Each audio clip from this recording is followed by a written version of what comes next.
तो दोस्तों अगले दिन हम सुबह सुबह जल्दी उठ कर तैयार हो गए, क्योंकि अब हमें पहाड़ों पर जाना था जहाँ पर बर्फ़ थी। रात को हमने रेस्ट किया था और नाश्ता वगैरह करके मैंने गाड़ी निकाली और गाड़ी में हम चल दिए। लेकिन हमें आगे पता लगा थोड़ी सी दूर जाने के बाद कि भाई ऊपर ना हमारी 2x2 गाड़ी नहीं चढ़ सकती। तो इसके लिए फिर यहाँ पर हमने थोड़ी सी आगे जाने के बाद ब्रेक लगा दिए। वो बोले कि 4x4 गाड़ी जब को जाने देते हैं ऊपर।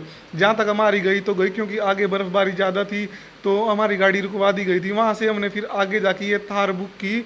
4,000 रुपये में थार बुक करी। हम 3 बंदे थे और हम थार में बैठ गए। इस तरह हम नज़ारा लेते हुए सोलांग वैली की तरफ गए। बहुत सारी बर्फ़ पड़ी हुई थी और मतलब हम एक्साइटेड थे कब बर्फ़ में उतरें, और ठंडी ठंडी थोड़ी थोड़ी हवा लग रही थी। तो इस तरह हम चलते गए और बहुत सारी पब्लिक थी जो अपनी 2x2 गाड़ी नीचे खड़ी करके पैदल चढ़ाई कर रही थी। लेकिन हमने पैदल चढ़ाई नहीं करी, क्योंकि कम से कम 8 किलोमीटर की चढ़ाई थी, तो बर्फ़ में इतनी ठंड में हमारे से पैदल नहीं की गई। तो हमने 4x4 थार बुक की और अपनी गाड़ी वहीं पे स्टे कर दी और हम चले गए। इस तरह का नज़ारा था। वहाँ पे साइडों में बहुत सारी बर्फ़ पड़ी हुई थी और कई गाड़ियाँ तो बर्फ़ से ढकी हुई थी।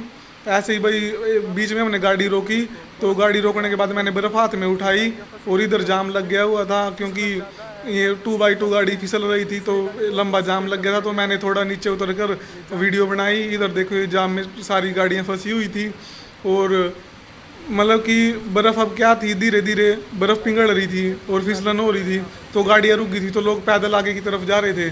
लेकिन हम लोगों ने तो आगे जा करके फिर हम पैदल यहाँ पर पहुँच गए।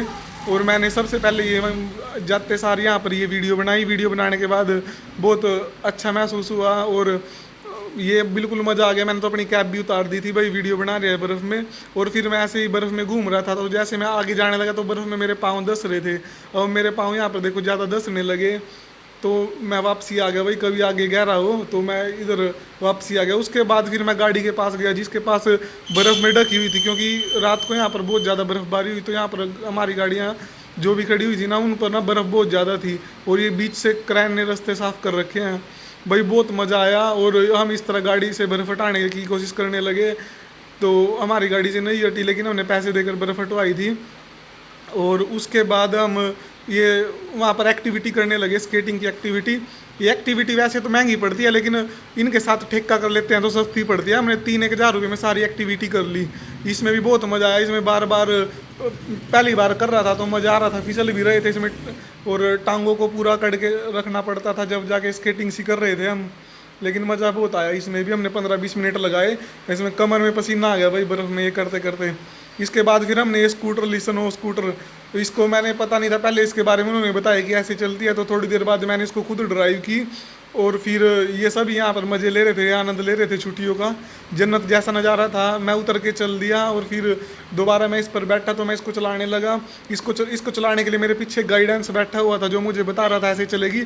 थोड़ी देर बाद मैंने इसको उतार दिया, फिर मैंने ये अकेले ने ही ड्राइव की और मेरे साथ मेरा दोस्त जो मनोज था वो बैठ गया। फिर हम इसको स्कूटर को लेकर 2 किलोमीटर की राइड पर चल दिए। बहुत मज़ा आ रहा था, ऐसे फील हो रहा था जैसे पता नहीं कहाँ पर आ गए हो। और मतलब कम खर्चा ही हुआ, इतना ज़्यादा खर्चा नहीं हुआ जितना हम सोच के गए थे। हम 4 बंदे थे तो हमारे टोटल 11,000 रुपये लगे, जिसमें हमने खुला खर्चा किया, खाना पीना रहना सहना सब कुछ। फिर ये एक्टिविटी करी हमने इस ट्यूब में बैठा कर, ऊपर से ये नीचे की तरफ धक्का दे रहे थे और मज़ा आता था, एकदम दिल पे झटका लगता था और सभी इंजॉय कर रहे थे। ये ट्यूब फिर उठाकर ऊपर ले जाते थे, इनमें किसी को बिठाते थे। तो इन्होंने ढलान इस टाइप का बनाया हुआ था ऊपर से कि इसमें बिठाकर नीचे की तरफ छोड़ देते थे, तो बहुत ही मज़ा आता था। और इसके बाद फिर हम चले गए जीप लाइनिंग में। वहाँ पर एक रस्से पे, ये जीप लाइनिंग बोलते हैं इसको भाई, इन्होंने मेरे को ये शिकंजा सा डाल दिया था और इसके बाद इस तार पे लटका दिया है। तो मेरा दोस्त मनोज भी था मेरे साथ में। मैंने सोचा भाई कभी डर लगे, लेकिन मैंने फिर भी सोचा कि चल देखी जाएगी, वीडियो तो बना ही लूँ इस पर। वो बैठा दिया है तो इसने मेरे को बोला कि छोड़ दूँ, तो उन्होंने कहा कि जाओ। फिर इन्होंने धक्का दे दिया कि चलो। फिर हम चलने गए तो थोड़ा थोड़ा हल्का हल्का सा डर लग रहा था, लेकिन मज़ा भी बहुत आ रहा था। ये बहुत स्पीड में चर चर की आवाज़ कर रही थी और फुल इंजॉय किया। वो मेरा दोस्त मनोज बैठा हुआ था। काफ़ी अच्छा व्यू था यहाँ पर देखने के बाद, बिल्कुल दिल इतना खुश हो गया कि बहुत ज़्यादा। तो दोस्तों जाना चाहिए कभी ना कभी टाइम निकाल के। और फिर ये कम से कम 4-5 मिनट तक ऐसे ही चलती रही, और हम आगे गए तो इसमें ऑटोमेटिकली ब्रेक थे, फिर हमको उतार लिया गया। और फिर मैंने ये बर्फ़ हाथ में ली लास्ट बार, और इसको देखा तो ये कॉटन की तरह थी, और बिल्कुल ताज़ा बर्फ़बारी थी। लोग देखो किस तरह इंजॉय कर रहे हैं, फैमिली के साथ भी जा सकते हैं, कोई दिक्कत नहीं है भाइयों। और बिल्कुल जाना चाहिए, बहुत अच्छी जगह है। आप लाइक और सब्सक्राइब करें।